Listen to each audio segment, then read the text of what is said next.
bienvenue dans les tutos d'Adèle. Aujourd'hui, nous allons parler du rôle professeur et de la modification d'un profil. Nous allons voir dans cette vidéo des modifications liées à votre profil professeur, qu'il soit professeur évaluateur ou professeur référent.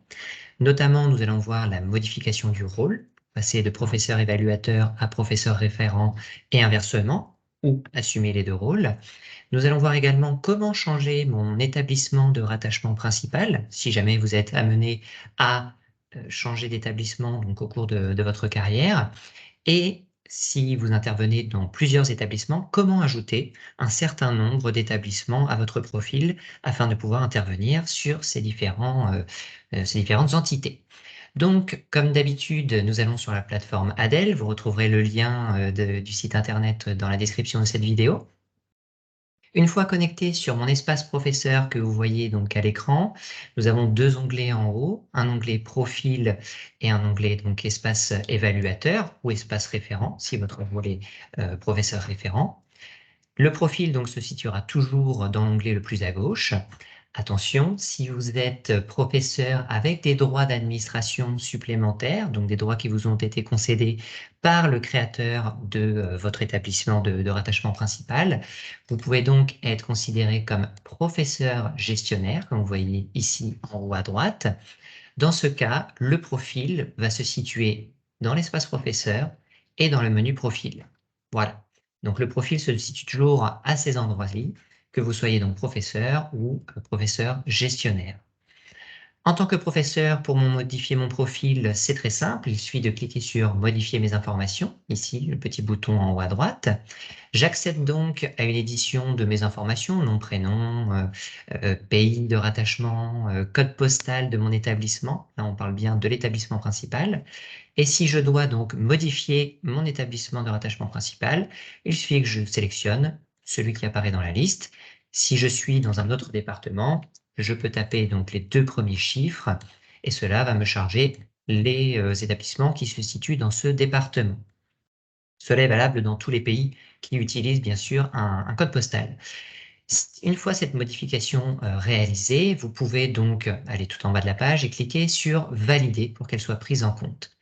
Vous voyez également que dans ce formulaire, vous pouvez mettre à jour notamment la langue enseignée et vous pouvez ici, grâce à ces deux questions, êtes-vous professeur évaluateur ou êtes-vous professeur référent, modifier votre rôle. Aujourd'hui, je suis professeur évaluateur. Si demain, je ne suis plus professeur évaluateur, mais je suis professeur référent, c'est-à-dire je vais accueillir un assistant de langue, je peux donc inverser en répondant simplement oui ou non à la question qui est posée.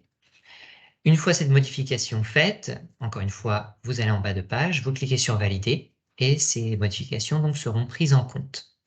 Sachant que, pardon, sachant Oui, que oui, vous oui. pouvez tout à fait avoir le rôle professeur évaluateur et professeur référent en même temps ou ni l'un ni l'autre. Il n'y a aucune obligation d'avoir l'un ou l'autre à oui au moment précis. Exactement, nous avons différents types de profils.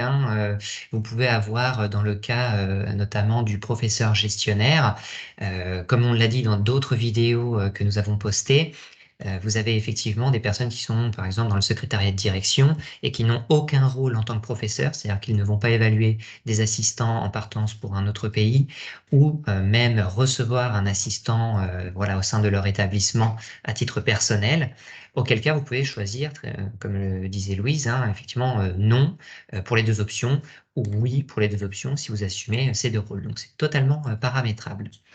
Vous voyez également, dans le petit encart en bleu, qu'il est possible de se rattacher, de rattacher son profil à plusieurs établissements.